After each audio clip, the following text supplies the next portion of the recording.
Hello everyone. Class 7th Maths June Exercise 7.1 Question number 4। मैं आपको बताता चलूँ कि क्वेश्चन नंबर 4 के 5 पार्ट्स हैं, जिसमें बोला गया है सेटअप एन इक्वेशन, यानी इक्वेशन को सेटअप करना है for each of the following cases, यानी जितने भी केसेस दिए गए हैं स्टेटमेंट के आधार पर इक्वेशन को सेटअप करना है, and also find the solution of the equation. और जो भी आप इक्वेशन सेटअप करते हैं उसका सॉल्यूशन भी आपको फाइंड आउट करना है। क्वेश्चन नंबर ए दिया गया है, इन एन आइसोसेलेस ट्राइंगल, एक आइसोसेलेस ट्राइंगल में the vertex angle is twice, यानी जो वर्टेक्स एंगल है वो दो गुना है द ईच बेस एंगल, यानी प्रत्येक बेस एंगल के, यानी बेस एंगल एक ट्राइंगल में 3 एंगल्स होते हैं, एक एंगल को आपको बता दिया गया है कि 2 टाइम्स है, यानी 2 गुना है, वो भी किसके, बेस एंगल्स के, यानी प्रत्येक बेस एंगल्स के। फाइंड द वर्टेक्स एंगल, आपको क्या फाइंड आउट करना है, वर्टेक्स एंगल फाइंड आउट करना है। तो एट फर्स्ट हम आपको एक आइसोसेलेस ट्रायंगल बनाते हैं।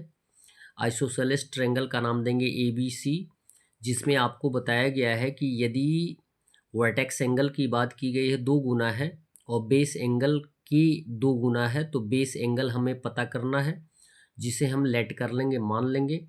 तो यहाँ पे यदि AB इक्वल AC है, यदि दो साइड इक्वल है तो दोनों बेस एंगल्स जो होंगे इक्वल होंगे, तो इनको हम क्या लेट कर लेंगे, x के इक्वल लेट कर लेंगे। और बेस एंगल के 2 गुना कौन है, वर्टेक्स एंगल, तो 2x हो जाएगा वर्टेक्स एंगल। और आप ये जानते ही हैं कि किसी भी ट्रायंगल के तीनों एंगलों का योग आना चाहिए, वो भी कितना, 180 डिग्री।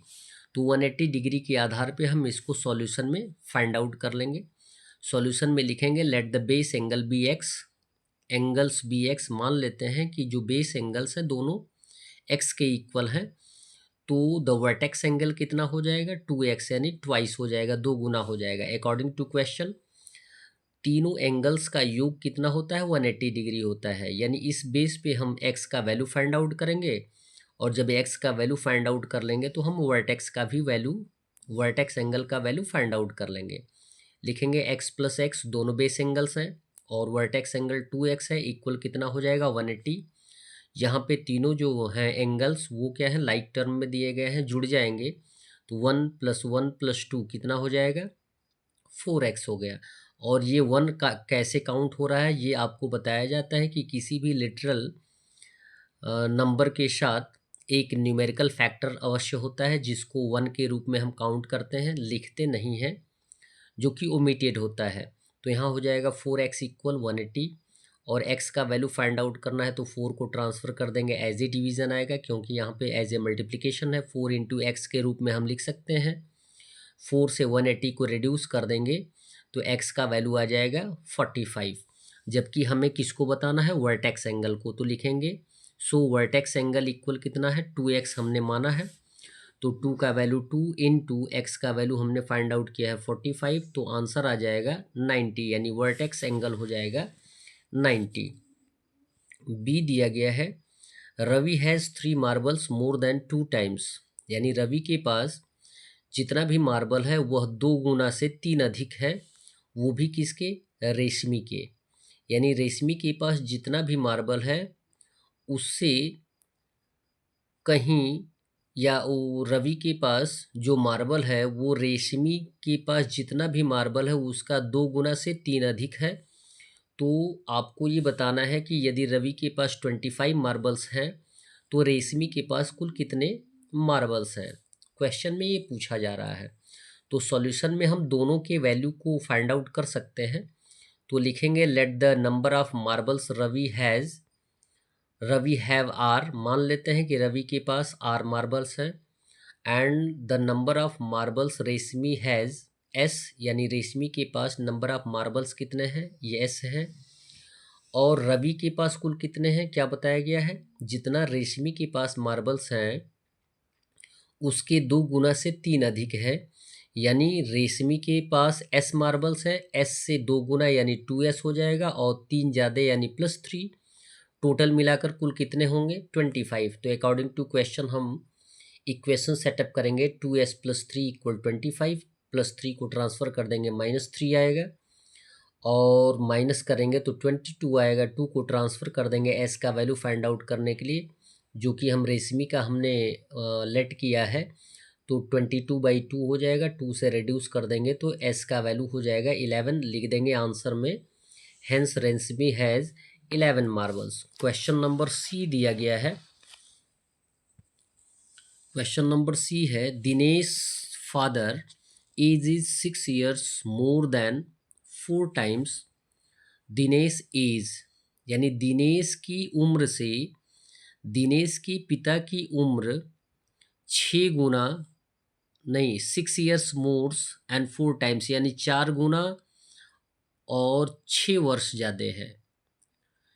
एक बार और सुन लें कि दिनेश की उम्र से दिनेश की पिता की उम्र 4 गुना से 6 अधिक है, जिसमें आपको बताया गया है कि यदि दिनेश की पिता की उम्र 42 years ओल्ड है तो find the age of Dinesh. तो दिनेश की उम्र क्या होगी? दिनेश की उम्र को हमें फाइंड आउट करना है, तो लेट किसकी उम्र करेंगे? दिनेश की।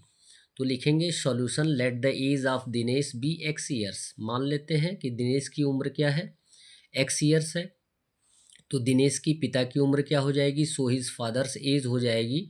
बताया गया है कि दिनेश की उम्र से 4 गुना और 6 वर्ष ज़्यादा है। 4 गुना यानी 4x + 6 हो गया, और ये टोटल कितना हो रहा है? 42 ईयर्स के।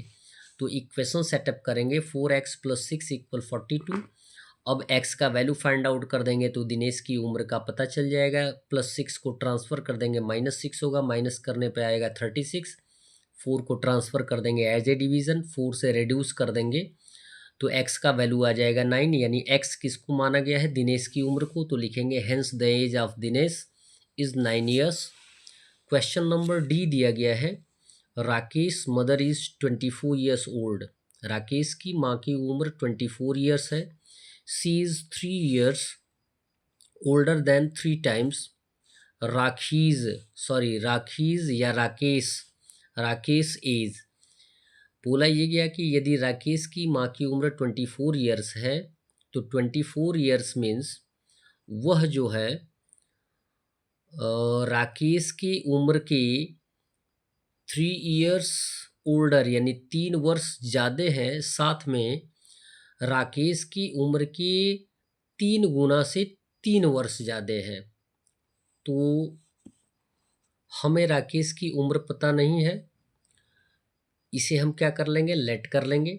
तो सॉल्यूशन में लिखेंगे let the age of Rakesh be X years. मान लेते हैं कि राकेश की उम्र एक्स ईयर्स है, तो हिज मदर्स एज कितनी हो जाएगी? 3 गुना है राकेश की उम्र के 3 गुना, यानी 3x हो जाएगा, और +3 यानी 3 ईयर्स ज़्यादा है, और जो कि इक्वल किसके है? 24 ईयर्स के। तो हमारा इक्वेशन सेटअप होगा 3x + 3 = 24। अब सॉल्यूशन फाइंड आउट कर लेंगे तो हमें राकेश की उम्र का पता चल जाएगा। +3 को ट्रांसफ़र कर देंगे तो -3, 24 - 3 हो जाएगा 21। 3 को ट्रांसफ़र कर देंगे एज ए डिवीज़न, 3 से रिड्यूस कर देंगे तो x का वैल्यू आ जाएगा 7। इट मीन्स राकेश की उम्र कितनी हो जाएगी? 7 ईयर्स हो जाएगी। तो लिख देंगे hence the age of Rakesh is 7 years. And the last question of this term of this group is E. Preeti thinks of a number. Preeti एक नंबर सोचती है, कोई भी नंबर सोचती है। सी मल्टीप्लाइड, उस नंबर में वह मल्टीप्लाई करती है द नंबर बाई 4, यानी उस नंबर में वह 4 से मल्टीप्लाई कर देती है। एंड देन एड्स 8, और तब वह उस नंबर में 8 ऐड कर देती है टू द प्रोडक्ट, यानी जो भी नंबर वह थिंक करती है, सोचती है, उसमें 4 ऐड कर देती है, 4 से मल्टीप्लाई कर देती है, और जो प्रोडक्ट आता है उसमें कितना ऐड कर देती है? 8 ऐड कर देती है। इफ़ सी गेट्स 36, यदि 4 से मल्टीप्लाई करने पर और 8 से ऐड करने पर आंसर 36 आ रहा है, तो what number does she thinks, तो वह कौन सा नंबर सोचती है? तो नंबर हमें पता नहीं है, तो नंबर को हम क्या कर लेंगे? लेट कर लेंगे। लिखेंगे let see think a number be X. मान लेते हैं कि वह एक एक्स नंबर सोचती है। एक्स में किससे मल्टीप्लाई करती है? 4 से, यानी 4x हो गया। कितना ऐड कर देती है प्रोडक्ट में? 8 ऐड कर देती है, तो +8 होगा। कितना टोटल आंसर उसे मिलता है? 36, तो इक्वल हो जाएगा 36। ये हो गया हमारा इक्वेशन। अब इसका हम सॉल्यूशन फाइंड आउट कर लेंगे कि वह कौन सा नंबर एट फर्स्ट सोचती है। तो +8 को ट्रांसफ़र कर देंगे तो -8 होगा, माइनस करने पर 36 माइनस 8 हो जाएगा 28। 4 को ट्रांसफ़र कर देंगे, एज ए डिवीज़न आएगा, 4 से 28 को रिड्यूस कर देंगे तो x का वैल्यू हो जाएगा 7।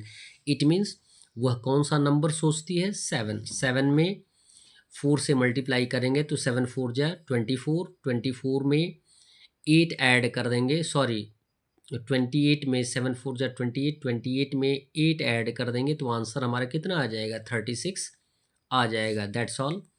वीडियो को लाइक करें और चैनल को अवश्य सब्सक्राइब करें। धन्यवाद।